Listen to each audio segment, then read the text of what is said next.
Welcome to the Dive Heart First podcast, where we clear out what has been troubling in the mind so that we can dive into the intelligence of the heart. I'm your host, Jenn Walker, and today we are going to talk about rest guilt. Yes, it's a thing. So we're going to talk about why it happens and what we can do about it. So essentially, if you are a high achiever, I work with a lot of high achievers, so I hear this often and I actually see it in myself.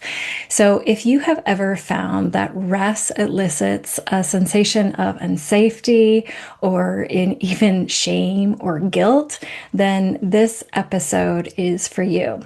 So essentially, why this happens is from the moment we are born, we are picking up social cues.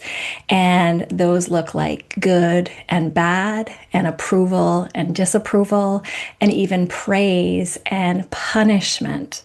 And from that point, our formative years, our brain is very much like still a donkey or a goat. So people that are surrounding us, our parents are not our parents to our young minds. Our parents are merely our food bringers. So when we do something good and we say, oh, good, the brain lights up. Good means I'll still be fed. Do more of that. Oh, bad, I just pushed over baby brother. Bad, don't do that because food bringer might not bring food. So we're very basic in our wiring when we're young, and it's a beautiful survival pattern. And to the brain, if we have ever been praised for doing anything, then anything the opposite of doing, aka rest, can be a threat to the brain. It might mean death.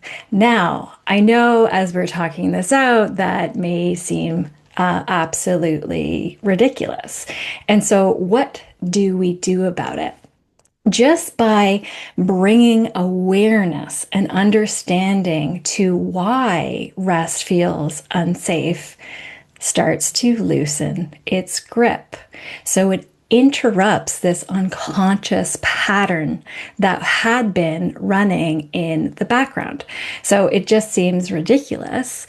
And then what do we do about it from there? I like to do this technique. It's a very high class, very complex technique that's called do it and don't die. Realize that you haven't died and then do it again. Okay, so the do it, don't die technique is essentially that. You want to lean into rest. As you lean into rest, you might notice some sensations in the body. Allow those sensations to be there and just don't die. And when you rest and you don't die and you realize that you didn't die, then all of a sudden we are rewiring those patterns so that rest is safe in the body. And the paradox of all of this is when we stop fighting rest, then we actually rest. And then energy, inspiration, motivation actually comes back and returns to the body naturally, compelling us forward to things that we're interested in doing versus forcing those actions.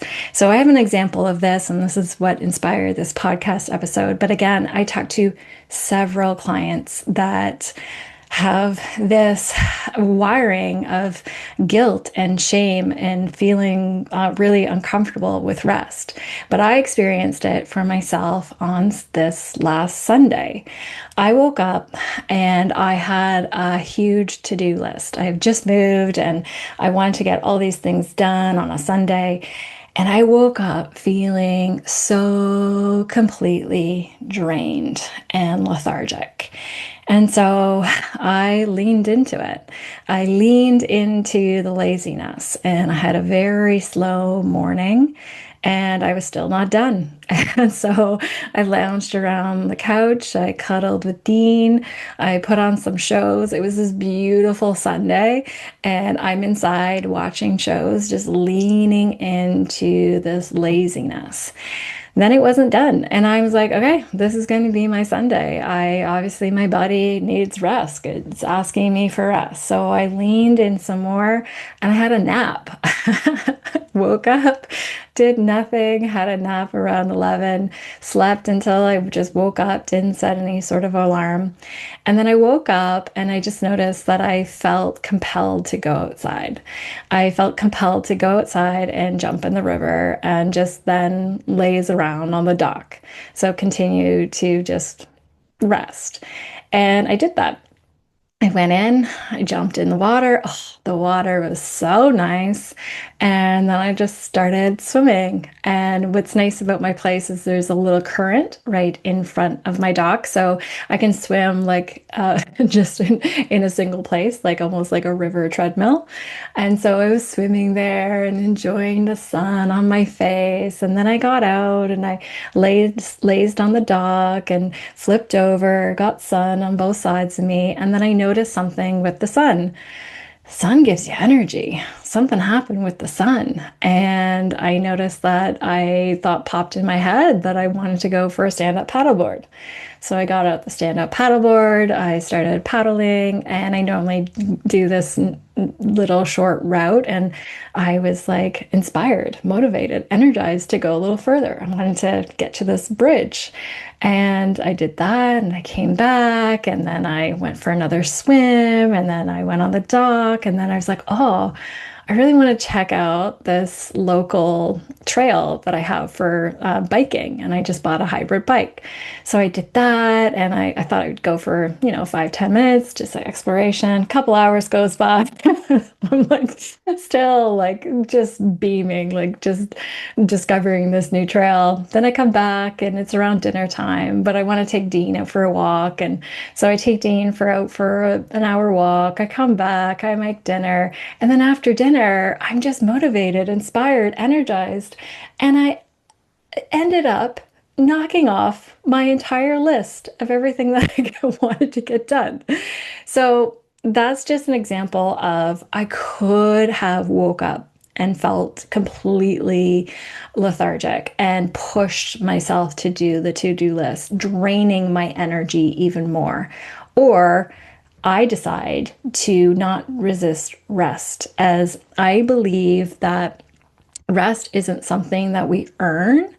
I believe that rest is something to be allowed. And rest isn't the opposite of success, it is actually the foundation of it. So, if you're anything like me and you want to be productive today, maybe the most productive thing that you can do today is stop trying to be productive. So as always, I'd love to hear from you. Do you have rest guilt, or is this something foreign to you? And if you do, has this podcast episode been useful and valuable and give you some insights to try the technique, the very formal technique of do it and don't die? So that's it from me. Until next time, thank you so much for spending part of your day here with me. I love you, and go out and have an absolutely tremendous day.